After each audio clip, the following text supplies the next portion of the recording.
Mais uma vez, um bom dia a todos, um feliz sábado, que seja realmente um sábado feliz, que nossos corações possam sentir a alegria de estar aqui nesta casa, como irmãos, como família, para adorar o nosso Deus. Este é um momento solene, é o culto divino, possamos nós ter uma mente aberta, e essa mente, nosso coração e nossa mente, possa o Espírito Santo trabalhar poderosamente nesta manhã. E é um momento de ser santo, um momento de buscarmos mais a Deus como nunca antes. São os momentos finais da história, alguns eventos ainda estão para acontecer, e nós devemos estar cada dia mais nos preparando melhor para encontrar com o noivo, nosso Senhor Jesus Cristo. Ele está vindo. Ele vai vir buscar os seus escolhidos. Possamos, cada um de nós aqui, estar preparados para encontrar com Ele. É tempo de ser santo. Número 300 do Novo Inário.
Aqueles que puderem, vamos nos colocar de joelho neste momento.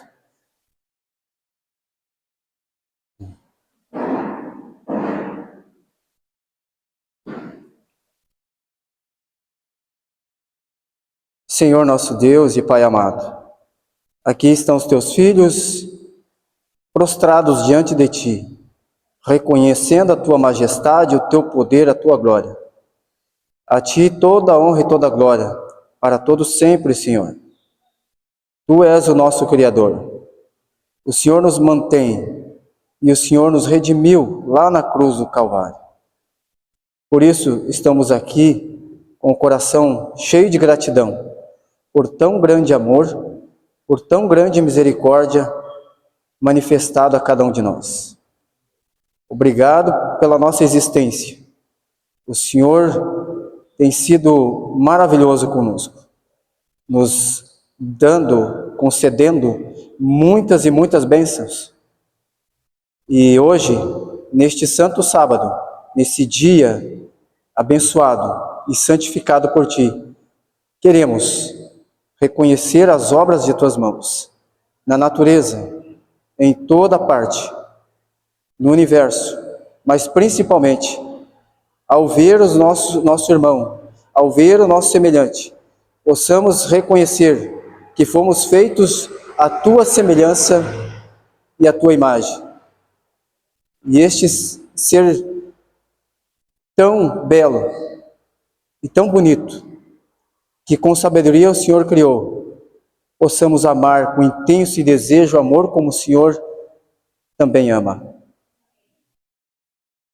Promove em nós, Senhor, através do Espírito Santo, nos conceda o poder do Espírito Santo, para desenvolver em nosso caráter o amor de Cristo, o caráter de nosso Mestre.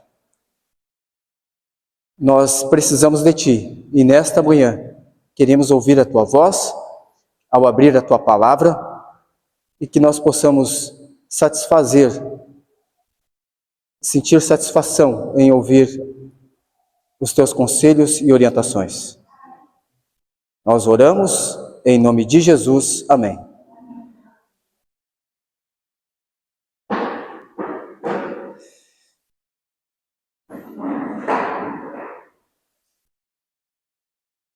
Irmãos, eu me senti um pouquinho mal essa manhã, que eu esqueci minha gravata em casa. Aí os irmãos viram eu conversando com o irmão Ivo lá, ele me emprestou a gravata dele. Eu estou me sentindo um pouquinho melhor, não que isso seja,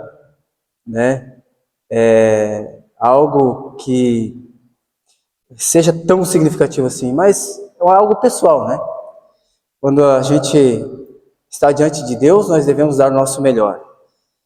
E eu, infelizmente, esqueci minha gravatinha, que eu gosto tanto. O médico, ele não pode esquecer o jaleco dele, né? O policial não pode esquecer a farda dele. Os vários profissionais de vários ramos estão bem uniformizados e a gente reconhece muito bem estes homens pela farda que eles usam, pelo uniforme que eles usam. Assim também é o servo de Deus. Pela vestimenta, podemos descrever ou podemos entender quem é do Senhor e quem não é. A vestimenta tem algo muito significativo na vida do cristão. Por isso o cristão deve tomar muito cuidado. Não é o tema de hoje, não é esse o tema. Mas só queria colocar essa questão, que é muito importante para mim, e acredito que deva ser muito importante por cada um de nós aqui. Inclusive, Testemunhos para a Igreja ali fala que, a irmã White comentando, que de 20% não, de uma em 20, falando, se referindo às mulheres, de uma em 20 que entendem sobre o assunto do vestuário, uma coloca em prática esse assunto. Um assunto muito, muito forte e tem a ver com o nosso testemunho de que se estamos com Cristo ou não. Para os homens já é um pouco mais fácil, né? Os homens são mais discretos, mas as mulheres têm tido um grande conflito nessa questão. Não é algo tão simples, é desafiador. E buscar saber qual seja a boa e santa agradável vontade de Deus, como diz o apóstolo Paulo em Romanos 12, versículo 2, não é algo que é tão simples assim. Precisa se aprofundar, precisa buscar, precisa se humilhar e dizer: Senhor, o que queres que eu faça? Inclusive lá em Salmos 139, o salmista diz assim: sonda-me, Senhor, e prescruta o meu coração, né? Eu acho que é mais ou menos isso. Salmo 139, versículo 23 e 24. Também, agora sim, vai estar ligado ao tema de hoje. Tempo de ser santo. Salmo 139. Todo o Salmo 139 eu queria decorar. Um dia eu estava lá na igreja de Costa e Silva, em Porto Alegre, e uma irmã, na escola sabatina, ela recitou todo o Salmo 139 ali na abertura. Eu fiquei admirado, fiquei muito feliz por ela ter citado assim, dessa maneira. Todinho ele, de uma forma leve, tranquila, com um sorriso no rosto, mostrando ali, revelando ali o espírito que o salmista tinha desenvolvido nele, né? Alegria, e a admiração por tão grande poder de Deus ao nos criar, ao criar o ser humano. E por isso, dessa forma, devemos tratar com muito respeito a cada pessoa, jamais respeitando, ou o próprio provérbio diz assim, nós não devemos respeitar as coisas que o ímpio faz, mas devemos respeitar a vida do homossexual, da prostituta, do ladrão, do assassino, seja quem for. É uma vida que Deus tem tanto amor e Ele morreu por essa vida. E ali no Salmo 139, versículo 23 e 24, diz: sonda-me, ó Deus, e conhece o meu coração.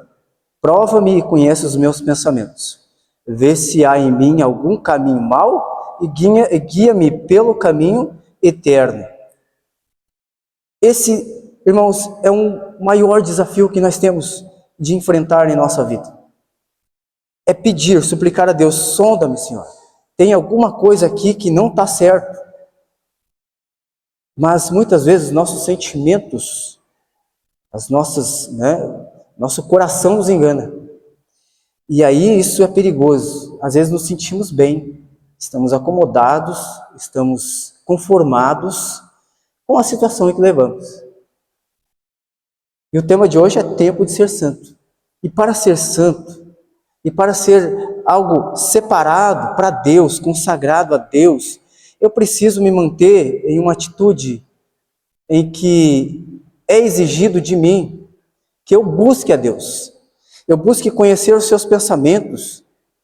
Lá em Isaías 55, 6, 7, 8 ali, 8 principalmente, e diz assim, os meus pensamentos não são os vossos pensamentos. O pensamento de vocês é diferente do meu. E os meus caminhos são diferentes dos planos de vocês, dos caminhos que vocês traçam para vocês. Vocês têm ideias, conceitos, e vocês muitas vezes estão em desacordo com a minha vontade, com o meu pensamento e com o caminho que eu tracei, com o propósito de vida que eu tenho para vocês. Então é crucial que cada um de nós busquemos, desenvolvemos a mente de Deus, o pensamento de Cristo. Para quê? Para que Deus se agrade de nós. Muitas vezes, irmãos, o nosso cheiro não é agradável, mas porque estamos tão familiarizados com o pecado, que esse cheiro acaba sendo tão normal para nós. Nem sentimos, muitas vezes, quando colocamos um bom perfume, os outros sentem e dizem, nossa, que perfume, mas eu nem sinto, porque talvez meu olfato já tenha se acostumado com aquele aroma, com aquela fragrância, que eu não consigo mais sentir. E muitas vezes, irmãos, nós podemos estar com um mau cheiro, e isso nós muitas vezes também não detectamos. E por isso, portanto, porquanto, nós devemos buscar constantemente ao Senhor enquanto nós podemos achar. Invocar o nome dEle enquanto Ele está perto. Ele está perto de nós ainda.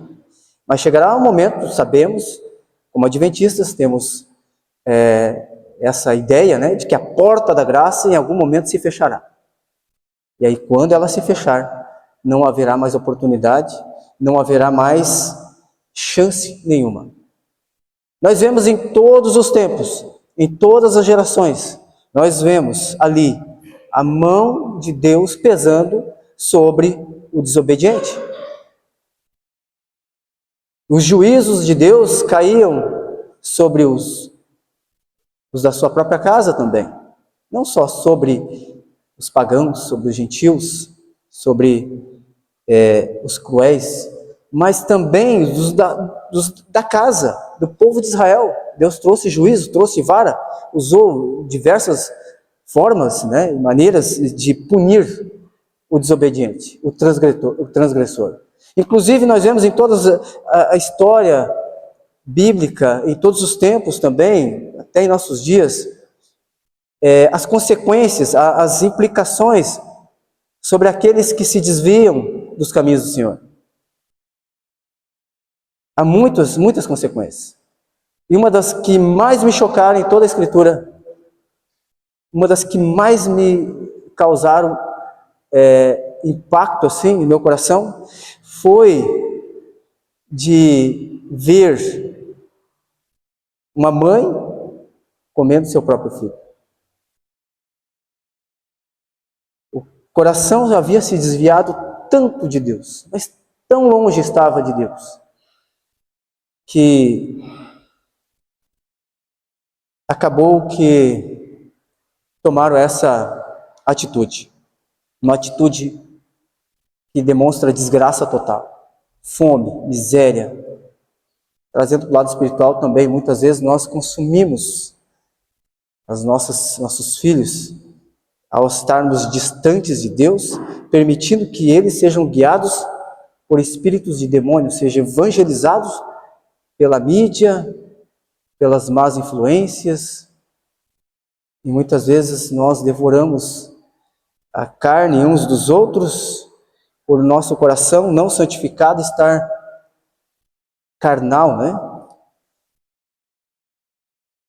Eu quero ler um texto com os irmãos sobre a condição, muitos conhecem esse texto já de cor e salteado, mas eu quero enfatizar um ponto muito importante aqui, que é muito comum passarmos batido por esse verso aqui. Nós analisamos esse texto de 2 Timóteo 3, nós analisamos sob a ótica de que o perverso, o mundano, é o que se encaixa na descrição destes versos aqui de 2 Timóteo 3. E esquecendo-nos de que nós também nos encaixamos nessa condição. Eu diria que principalmente nós, porque essa palavra foi dirigida a Timóteo para destacar ali, enfatizar o que estava ocorrendo no meio do povo de Deus. Mas muitos analisam sob a ótica mundana, né? Sobre os lá de fora, não os de dentro. Mas isso aqui era para os que estavam dentro. E ali diz assim: sabe, porém, nos últimos dias, referindo-se ao tempo do fim, sobrevirão tempos terríveis, tempos difíceis, pois os homens serão egoístas, avarentos, né, jactanciosos, arrogantes, blasfemos. Jactanciosos, pessoas que se gabam de si, né? Meu braço fez isso, eu sou uma linguagem mais desafiadora, né? Eu sou, né? Quem é o sou? Quem é que é o eu sou? É Deus. Muitas vezes nós nos impregnamos de um espírito que desejamos ser igual a Deus. Jactanciosos, né? Eu é que sei, eu sou sábio. Aqueles que se baseiam em sua própria sabedoria é um tolo, um imprudente. Eu quero ver na versão aqui, na versão da Nova Versão Internacional, é mais especificado ali, é mais claro, né? Essa descrição ali. Lembre disto, sabe, porém, né? É outra versão aqui. Lembre disso, nos últimos dias haverá tempos difíceis, pois os homens serão egoístas, avarentos, jactanciosos, arrogantes, blasfemadores, desobedientes aos pais, ingratos, irreverentes, irmãos, irreverentes. Esse assunto aqui é um assunto que dá pano para muita manga, porque isso vemos claramente hoje em nossos tempos. Irreverência, não só na igreja, mas em nosso lar, no convívio social, desafeiçoados, implacáveis aqui no sentido de irreconciliáveis. Vamos fazer as pazes? Não, eu já te perdoei uma vez, não tem perdão. Ou, isso não tem perdão, traição não tem perdão, tu mentiu para mim, perdeu a confiança, acabou. Pessoas implacáveis. Tá, mas tenha misericórdia? Não vou ter misericórdia. Mas estende a tua mão, me ajuda. O coração, irmãos, está cada dia mais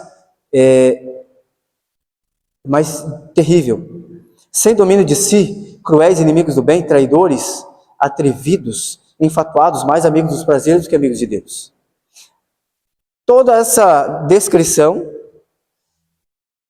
estou sem bateria aqui, Hernani, toda essa descrição, ela aponta para a condição do povo no tempo do fim. E esse povo podemos classificar como o povo de Deus e o povo do mundo. Olha lá no versículo 5. Por que o povo de Deus? O apóstolo Paulo deixa bem claro que essa mensagem era para quem? Para aqueles que tinham uma forma de piedade. Estava vivendo religiosamente uma vida aparentemente consagrada, né? À vista dos outros, tinha uma forma de piedade. Manifestavam um zelo ali, algum tipo de, né, de amor, de temor a Deus e tal. Mas aqui vemos que essa classe de pessoas desses últimos tempos, ela nega o poder, negando-lhe, entretanto, o poder. Que poder é esse? Esses que são enfatuados, mais amigos dos prazeres que amigos de Deus, eles têm uma forma de piedade.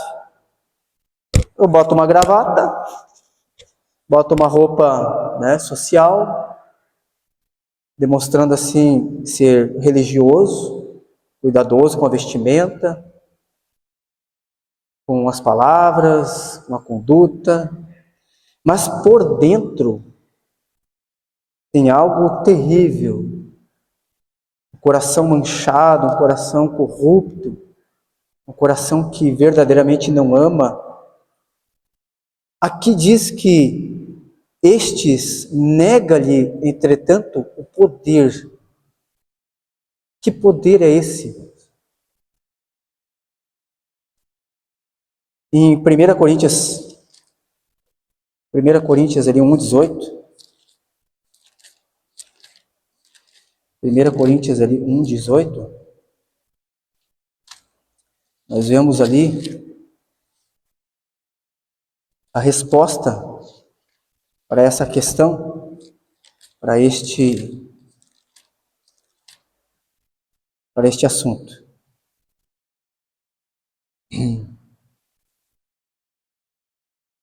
1 Coríntios 1:18.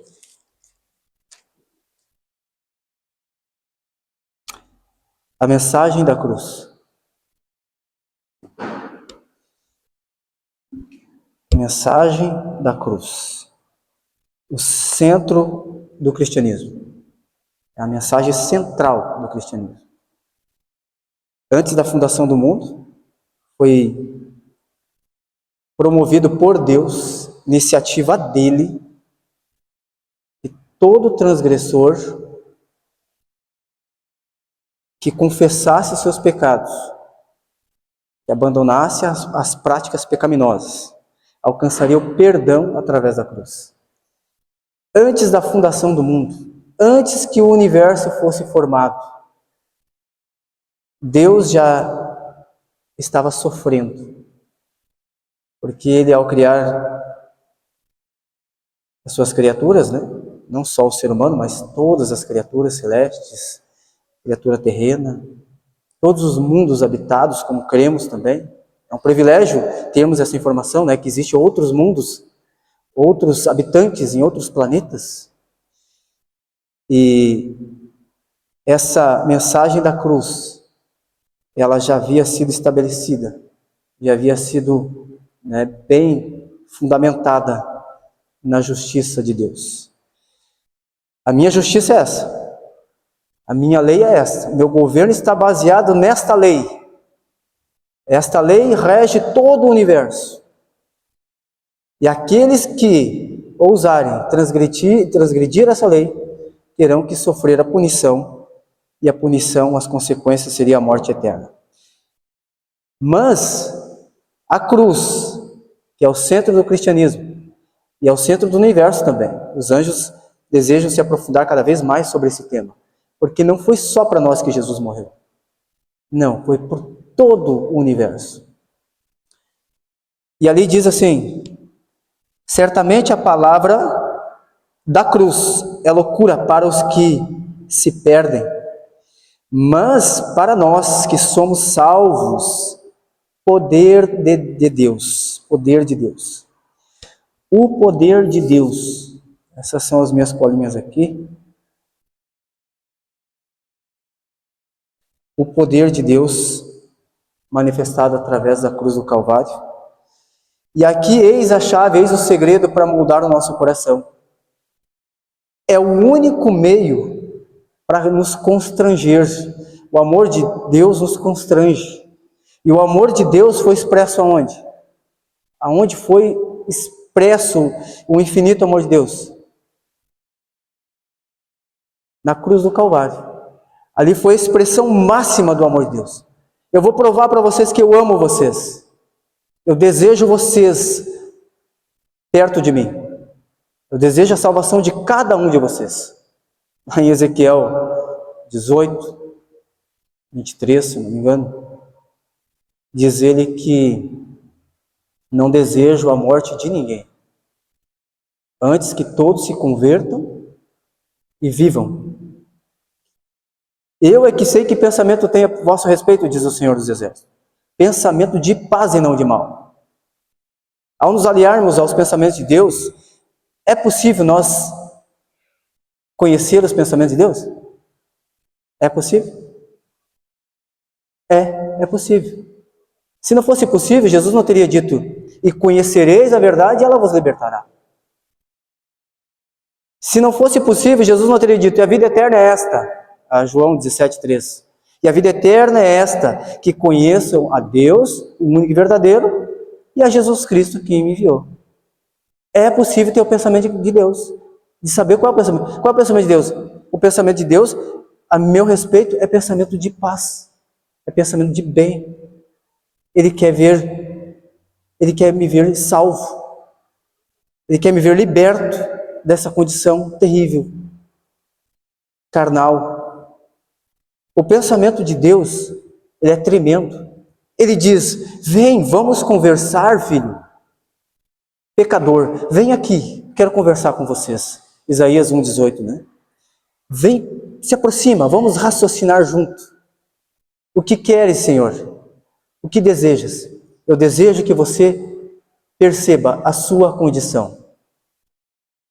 Eu quero que você olhe e reflita comigo. Vamos raciocinar aqui. Você é um pecador. E sabe, irmãos, a princípio a palavra é tão dura. É muito dura, é muito terrível. Traz um conflito tão grande. Atinge o nosso ego, o nosso orgulho. Mas como assim? Eu sou pecador? Sim, você é um pecador. E se você se humilhar, e se você reconhecer, e se você confessar, se arrepender, eu estarei disposto a te perdoar. E a tua ficha eu vou deixar limpinha aqui no céu. Você será justificado e você será admitido como cidadão do céu. Amém? Mas primeiro eu preciso criar uma ferida. Eu preciso atingir teu coração. E aí que vem o poder de Deus. Está vendo a cruz lá? Está vendo aquela cruz? Está vendo aquele homem? É o meu filho. Ele morreu por ti. Ele entregou o seu sangue por ti.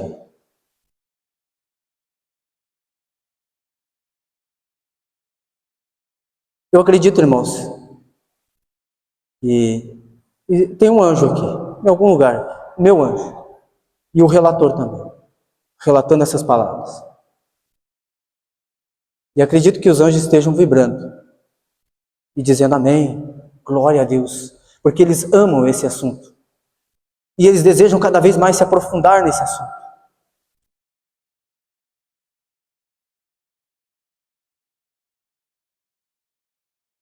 E eu acredito também que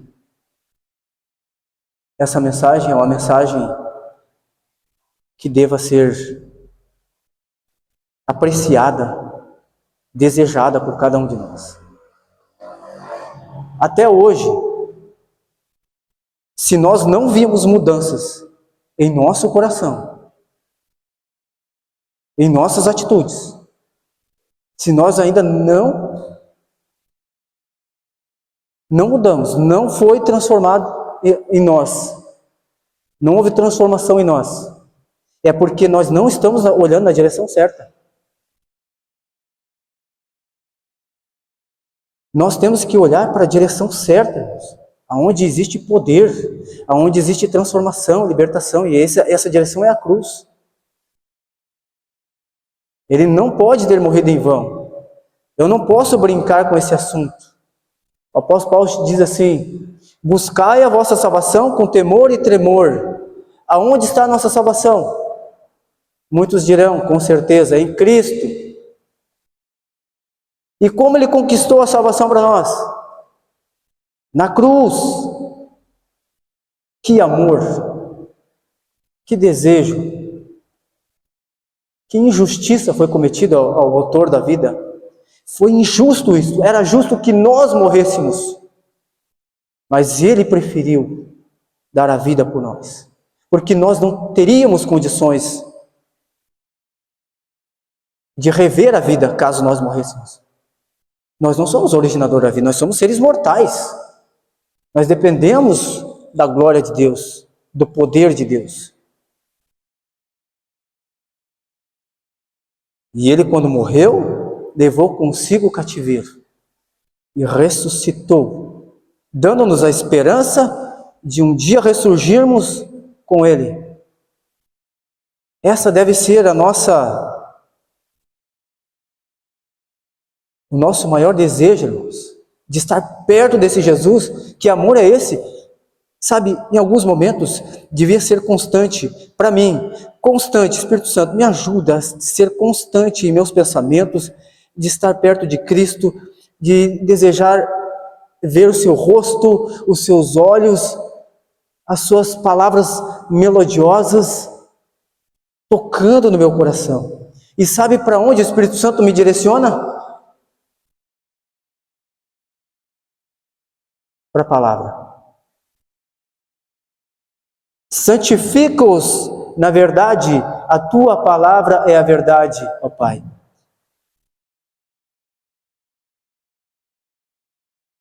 Aqueles que querem se tornar amigos de Cristo devem renunciar a si mesmo.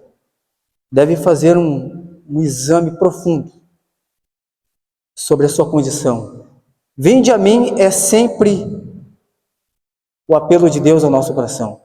Venham a mim. Eu tenho uma dificuldade tão grande, irmãos, de orar, Senhor, me ajuda a ter fervor, me ajude a te buscar em oração, a depor diante do altar de graça, diante do teu altar, depor o meu coração, a minha condição, me ajude a confessar meus pecados. Ajude-me, Senhor, a ser bondoso, amável. Se ainda não houve transformação na minha vida, é porque eu ainda não busquei. É porque eu ainda não senti o desejo. Ainda não senti o desejo. Eu não tenho que sentir desejo nenhum. Eu tenho que ouvir a voz e dizer, Senhor, eu não sinto desejo nenhum. Mas me transforma, me ajuda. Me lance no pó. Tire de mim toda a arrogância, o orgulho, o egoísmo, a vaidade, a sensualidade. Tudo que é ruim, tira de mim, Senhor. Me mostre o caminho que eu estou seguindo. Abre os meus olhos para ver a direção que eu estou seguindo. E me guie pelo caminho eterno, porque o caminho que eu estou andando, ele não é bom. Ele é o caminho de destruição. Porque o caminho que Deus propôs para mim é o caminho da obediência.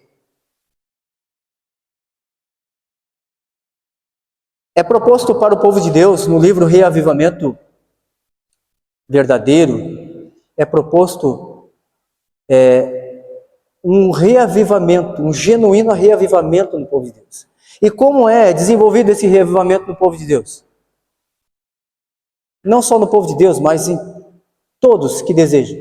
O reavivamento tem um projeto que já há muitos anos foi lançado, né? Que diz assim, reavivados pela palavra, coisa assim, reavivados por sua palavra, né? São vídeos curtos ali, reavivados pela palavra.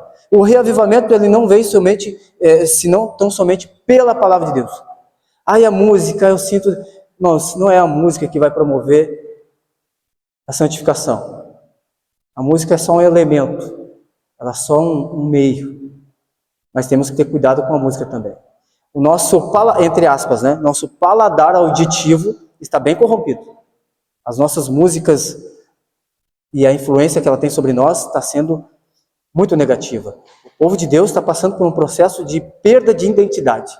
Uma crise que poucos conseguem perceber. Em todos os aspectos. Na questão da reforma, vamos dizer. Se eu não for reavivado pela palavra, como é que eu vou aderir à reforma?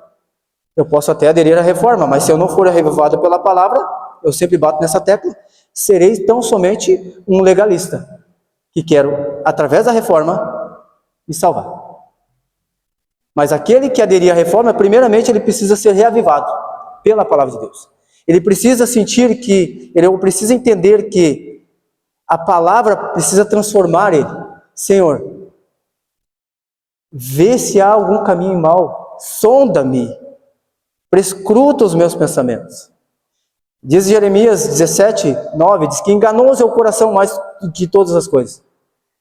E o coração nos engana, porque sentimos muitas vezes que ao ouvirmos uma música,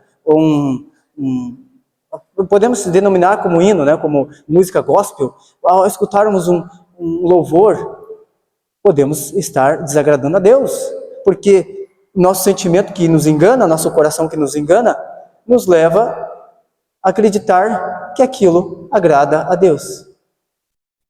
E não está tão somente agradando somente a carne, né?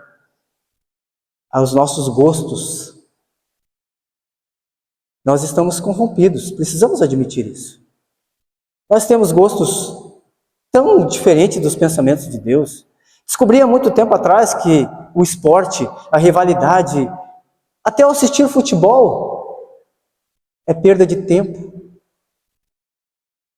O gosto pelo esporte, pelas atividades esportivas, competições, estamos repletos. Eu tenho mais de 20 textos, muito mais de 20 textos, no Espírito de Profecia, que revela o quão perigoso é estarmos nesse caminho. Sobre vestimenta, sobre alimentação, quem ouvirá a palavra? Quem tirará tempo para buscar saber qual é a vontade de Deus? O apóstolo Paulo lá em Romanos, até citei isso antes ali, o apóstolo Paulo diz lá que, Romanos 12, rogo-vos, irmãos, pelas misericórdias de Deus. Pelas misericórdias de Deus. Rogo-vos, irmãos. Sabe o que significa isso? Pelas misericórdias de Deus? Irmãos, olha só o que Deus fez por nós. Então eu rogo para vocês, por amor a Ele, por tão grande amor e misericórdia que Ele tem por cada um de nós. Olha o sacrifício que Ele fez por nós, entregando-se a si mesmo, esvaziou-se, tornou-se em forma humana, e aqui morreu nesse lixo de mundo, nesse mundo de trevas. E aí Ele disse, rogo-vos, irmãos, por favor, analisem, olhem para a cruz, olhem a expressão máxima do amor de Deus. E agora o que deves fazer? E aí diz assim, que apresenteis vosso corpo em sacrifício, por sacrifício vivo, santo e agradável a Deus, através de uma mente racional. Senhor, não pelo sentimento. Sentimento é importante, as emoções é importante. Jesus chorou, Jesus tinha muitas emoções, mas as emoções dele eram regidas pelo quê? Pela razão. E a razão de Cristo era regida pelo quê? Pela palavra de Deus. Tudo tinha base para Jesus, e a base eram os profetas. A lei e o testemunho, se não falarem assim, jamais vereis a alva. O próprio Cristo diz que eu não vim revogar a lei, a minha vida está baseada na lei. Eu não vim aqui a este mundo para ser servido. Eu vim para servir, eu vim para obedecer o meu Pai. Nada faço por mim mesmo. E porque eu, sendo servo, posso me dar ao luxo de seguir os desejos do meu coração. Por que eu posso? Sabe por que eu penso assim? Ah, não, Jesus não vai se importar por isso. Ele me ama. Não é isso que vai me levar à salvação. Sabe por que eu penso assim? Porque eu não olho para a cruz. O sacrifício foi grande pela minha salvação. E agora eu não posso entregar a minha vida a Ele? Eu não posso me tornar um sacrifício vivo a Cristo, que é o meu Redentor? Por isso que para nós é muito difícil, irmãos. Para mim, para qualquer um de nós, é muito difícil nos entregar tudo a Cristo. Não foi somente o jovem rico que foi desafiado a deixar tudo e seguir a Cristo. Nós também somos desafiados. A nossa riqueza muitas vezes está ligada ao nosso ego, ao nosso orgulho. A nossa condição é terrível. Ah, eu não posso abrir mão disso. Não posso abrir mão disso. Ah, Senhor Jesus, entregue tudo. Não, eu tenho esse gosto, eu tenho essa vontade, mas isso aqui eu não posso. Até aqui eu vou. Há muita riqueza em nós, e nós não abrimos mão. E quando Deus nos solicita a abrir mão, entregar tudo, nosso coração entra em conflito, e aí então o apóstolo Paulo diz que o espírito milita contra a carne contra o espírito, para não fazer a vontade daquele. Dois senhores. E nós vivemos num mundo dividido. E a cruz é o centro. E nós olhamos mais para cá.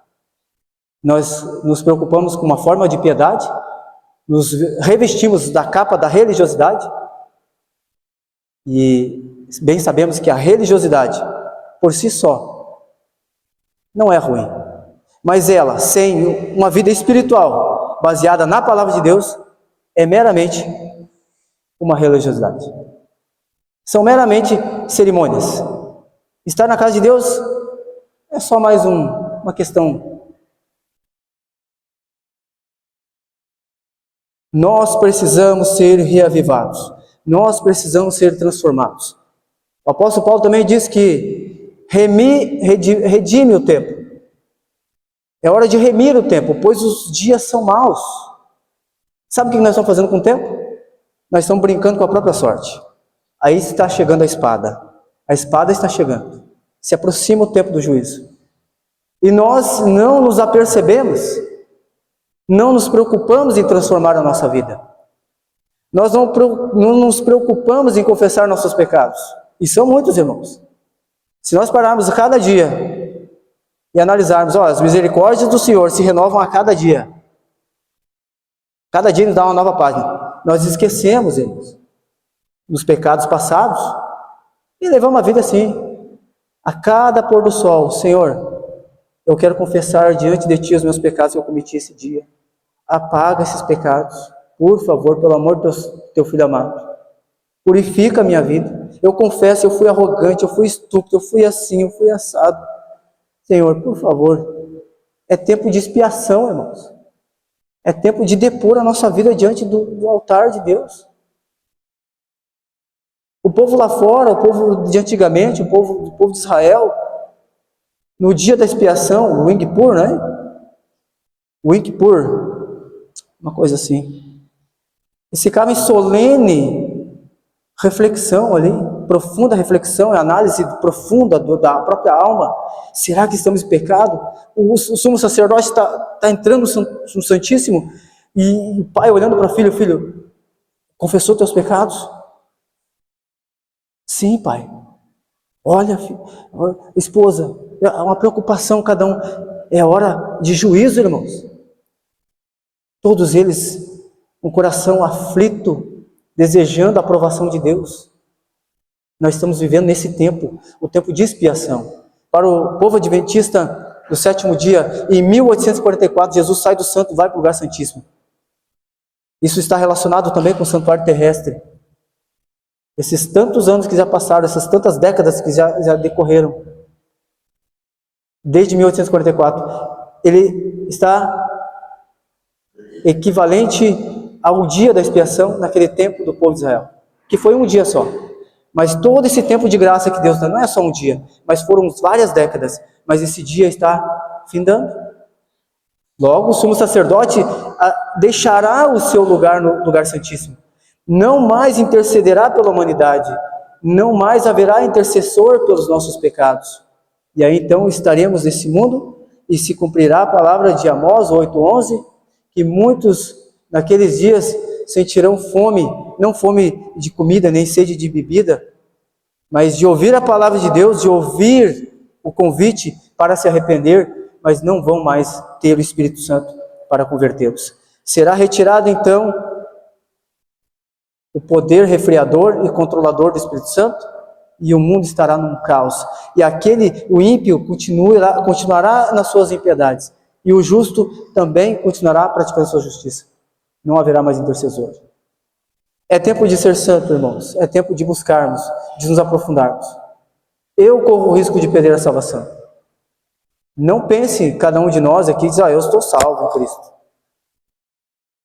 Aquele que está de pé, cuide porque não caia. O devorador, o inimigo das almas, o destruidor das famílias, ele não está brincando em serviço. Leiam ali no capítulo 29, 30 e 31 do grande conflito, os ardis de Satanás nesses 3 versos. Se aprofundem no espírito de profecia. A lei e o testemunho refere-se à lei de Deus e aos profetas. Se Deus nos enviou um profeta para esse tempo, vamos considerá-lo, vamos buscar. Ali tem muitas informações, tem muitos conselhos e orientações que nos ajudam a colocar em prática, ajuda-nos a enxergar a nossa condição e dizer, Senhor, eu quero te agradar. Se é isso que o Senhor detesta, e isso também vou detestar. Porque aqueles que constituem amigos de Deus, eles vivem em obediência. Eles não vivem na prática do pecado. Mas aqueles que amam o mundo, se constituem inimigos de Deus. Vamos promover em nosso próprio ser mudança. Vamos desenvolver, vamos buscar de Deus esse desenvolvimento. Crescimento espiritual. Cada vez mais alto, cada vez mais avante. É processo de santificação. Não é possível que agora, nesse tempo final, ainda nós, como povo de Deus, agimos incoerentemente. O povo de Deus tem que ser como? Manso e humilde. Mas eu trato o meu semelhante com aspereza, com dureza, com impaciência. Sabe? Isso não é um coração transformado. Más suspeitas, calúnias, difamações, fofocas, tudo isso demonstra que nosso coração não está transformado e precisamos ir à cruz imediatamente. Precisamos buscar de Deus o poder transformador. Que Deus nos ajude, irmãos, para que Deus faça um milagre em nosso ser. Nós vamos cantar o hino final.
Face a face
Oremos.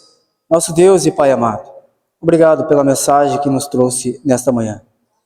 Possamos verdadeiramente nos entregar a Ti.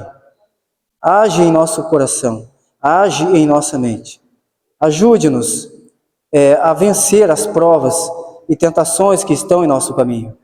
Dá-nos poder e que através da Tua palavra possamos receber a força para vencer o inimigo.